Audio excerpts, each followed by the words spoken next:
I pushed the button.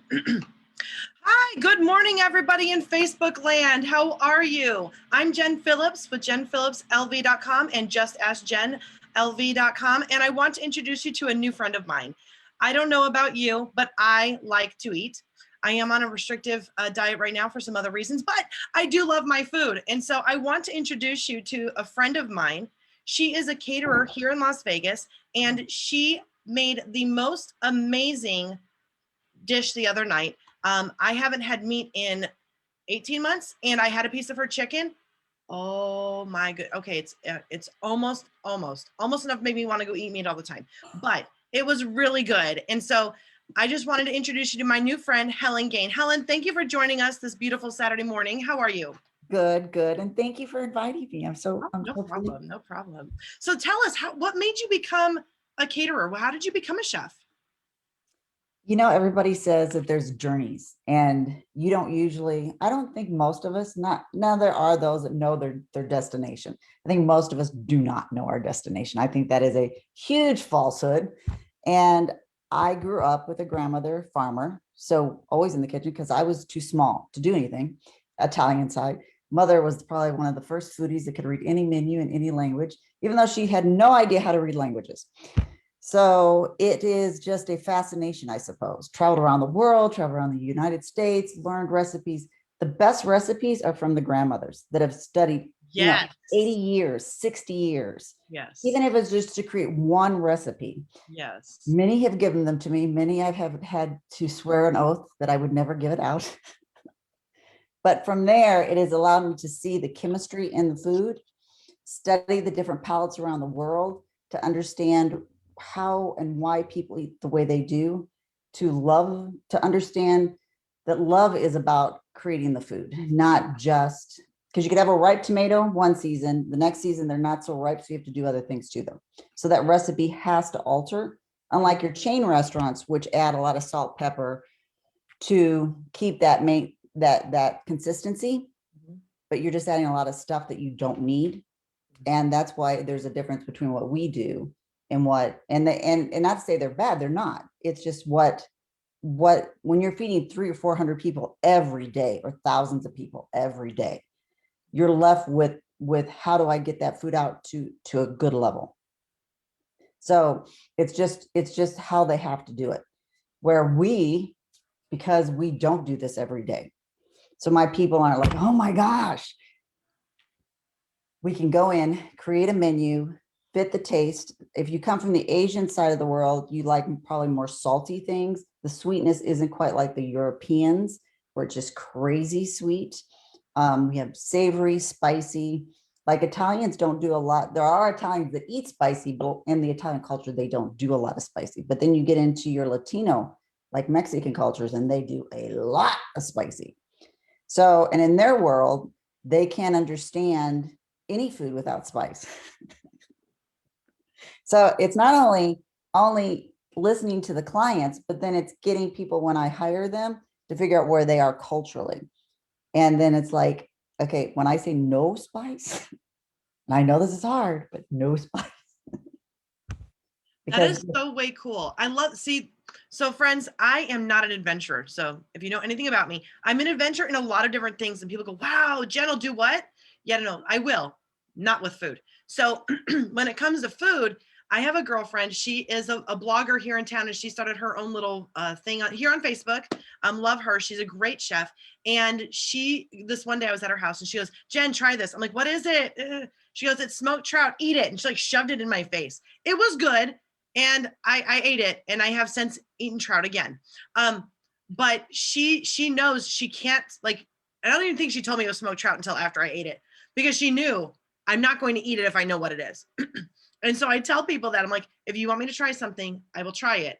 Do not tell me what it is in advance, because I'm not going to eat it. Because if I know I'm eating snake or shark or whatever, I'm not going to do it. Like, and if I see it like, oh, an oyster, oh, no, not happening. So like, if I know what it is, not going to happen. I'm not that adventurous. But what I loved about what you said on Wednesday night when we were together, which, by the way, friends, I just met this beautiful woman on Wednesday night, introduced to her by another friend of ours, who's a wonderful networker here in Las Vegas. Talked to Helen for an hour on Tuesday. We made fast friends. And, but she said this most amazing thing to me. She said, when we eat, and people like me and people like you, when we eat, we want to try things, but we have our palate. And so if we're used to things being spicy or not spicy or sweet or savory, whatever it is, we're used to that, but we want to try this other dish, we might be turned off by that dish in its natural form because it has more salt than what we're used to, or maybe more sweet or more savory than what we're used to. And we might be turned off by that. And what Helen shared with me is that she and her artists of caterers that she has hired to work with her, they have been able to transform the dish so that you're able to try that native dish but enjoy it on your palate. And I thought that was so cool. I thought that was so cool when you shared that. You're so funny. And it's weird because I've always beat to a different drum. So I don't think about the norm. But when you said that, it was so funny because I'm thinking, I stopped and I'm thinking, well, if you go out, there's just menus. And today you can't even alter a menu. If you alter a menu, they're charging you to take off. And I'm like, what? Yeah. So there's no, like the dish we had was a French recipe. And when you get outside of, like when you get into certain cultures, they're much more intense flavors, sometimes more salty. So the dish I created was more on the salty side. And it was so funny because when I was sitting there, I was thinking, maybe I should tone down that salt for this group. But everybody was so traveled in the group that they immediately were like, oh yeah, this is perfect. That may not have been for another group, which is why when I get into groups, I'm always asking, where are you from? What do you like? The one younger group that I always get is they love certain restaurants, but that's all they've had. Like I grew up in a real Italian culture. So when they give me franchises, I kind of giggle, and they say, can you do that? Yeah. Well, I'll bring a sample and you can tell me if you like it. So that's usually how we start, because food is not words. It is not the analytical. Food is you close your eyes, block out the world, and it's something kind of selfish that you can get that inner joy and connect with who you are. And then you can open your eyes and then you can connect to other people. So it is a whole different sensory. That is so way cool. Than when you open a book. That is so way cool. Okay, so share with us what you're doing today, because what can we do here in Las Vegas, those of us that are here, what can we do to help you grow Aunty Helen's Kitchen? Because if you didn't read the description, just so you know, Aunty Helen's Kitchen has made round 4 of favechef.com from Bon Appetit, and we are going for number 1, right? And what is it that you're doing here in Las Vegas, and how can people get to try you? How can they get to know you better? Okay, so the realism of us getting to know everybody right now is probably not going to be feasible. However, this contest is going to be based on pictures. I mean, that's what it is. The beauty of what we do is I have never posted anything that is not our food. And all the pictures, it's always a catch-22. Do you do a professional shot or do you put the real thing out there, especially with food? Because the thing is, with food, you're going to eat that. So if I take a professional shot and then all of a sudden, and we've all done this, we've all gone to the restaurants, you see that shot and you look at your food and you're disappointed. Right, because it doesn't look like it. Exactly.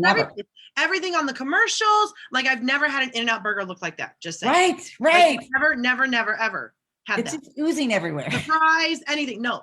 Right. No. And I don't, the point is, our point is, yes, you're going to get great food. Yes. I mean, I've traveled around and listened and I bring the love of those places in, but the reality is that I have to make it more real. And so the pictures we have on the sites everywhere is ours. All that food has been gobbled up 100%. We always have enough, but the little extras always go for to-goes. Can I take this? I'm like, you have to ask the host. It's not my food. So the beauty is that we're asking everybody to go to our reviews. We've got almost a 5-star rating. depending on where you go, because of course you always have to deal with the few that just like to complain.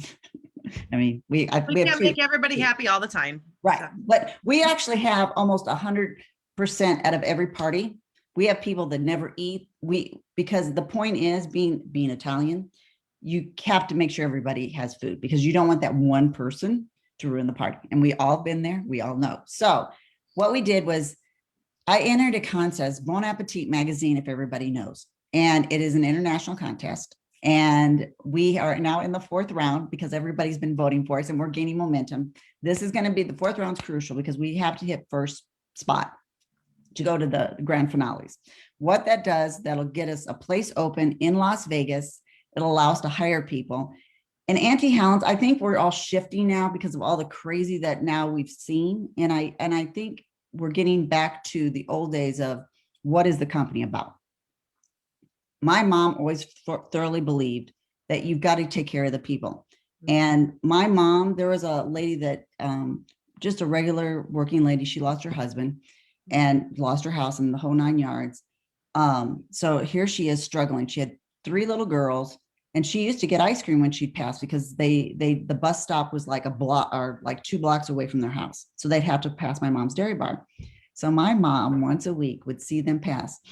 And she'd say, oh my gosh, I had these extra ice cream cones, I don't want to throw them away. Here, and she'd give the 3 little, and she knew. And so ironically, she just so happened to have a chocolate ice cream, a twist ice cream, and a vanilla ice cream, each one for the kids. I mean, just ironically every week. But that's what it's about. It's not about million. I mean, if I see one more advertisement about I made millions, it's not about, yes, we have to make money. Yes, we will grow.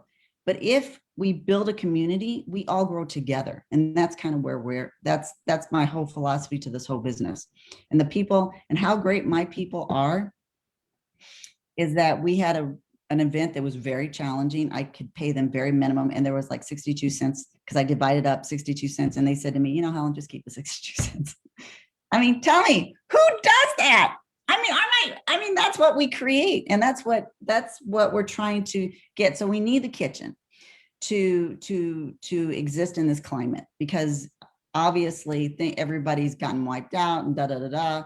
So if you guys vote for us, it's not going towards Helen Gain, it's going towards Aunty Helen's Kitchen. And Aunty Helen's Kitchen is everybody else, because it's never an I, it's always a we.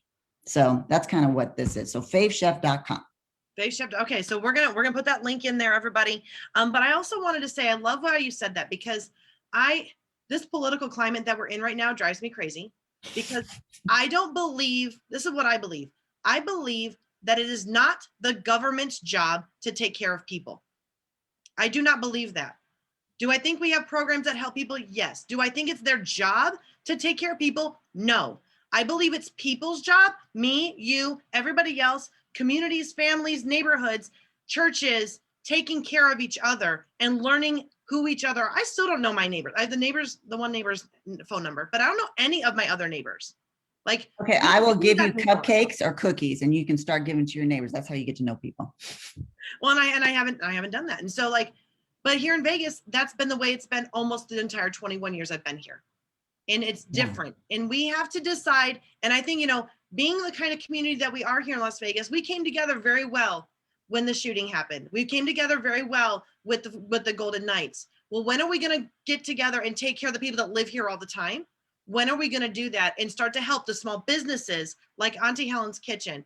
When are we going to get together and do that? And I think if we as people, the little guy, can start to stand up and say, you know what, enough is enough. I'm going to help that business. I'm going to help them grow. I'm going to help them get exposure. And I think that the more that we can do that, the more that we are going to feel fulfilled, and we're going to see success all around us. And so, Helen, thank you so much for coming on this morning and sharing with us. I can't wait to spend some more time with you on here. Guys, as she grows, we're going to have her back on here. She's got some really big ideas of things that she wants to do to help our community, and how she wants to help education, how she wants to help her business grow. And we really want to do that. And so if you know anybody who could benefit from having an interview like this that they can share with their people, because Helen can now share this with her people, We want to help people grow. That's why I'm doing this. I want to help the small business. I want to help. I mean, we didn't even get into Helen's story, guys. Like, we're going to interview her again later because she's an amazing woman who has been around the world, the things that she has learned, the wisdom she can share. And so I think that the more that we can hear from each other, stop listening to the news, stop listening to politicians. They're not making good choices, and we need to be able to make good choices for our lives and start here. Start here today with our lives, in our families, in our neighborhoods, in our communities. So Helen, do you have any last minute words for our friends before we go? I do. Just one little thing is Aunty Helen's Kitchen. Most of our events are ended because people are so excited they can't say thank you. So we end in hugs, because even the non-huggers, they just, sometimes there's not words. Everybody's been to that point. There's not words. You're so happy and joyful. So I always say, reach out, hug somebody. Don't think about it. Just hug them. So that's what we leave it with. I think that's a beautiful sentiment for us to end in, especially today with this COVID time. I'm hugging people, and it's been so nice to be able to hug people again. And I think that human touch, people have underestimated the power of the human touch. Yeah. One of my girlfriends, she hugs heart to heart, the left side. Oh, this is mirrored or not, I don't even know, but the left side where your heart is. So we always do a heart to heart. So like we go in heart to heart and we do a heart to heart hug. And so, yeah. All right, I'm gonna, guys, we got Joe coming on tomorrow. He's a photographer who does boudoir photography. We're gonna meet with him tomorrow. Very excited about that. And then on Wednesday, we're gonna meet with Phyllis Turco, who does Mary Kay, and hear about her amazing story. 20 years in Mary Kay, who does that?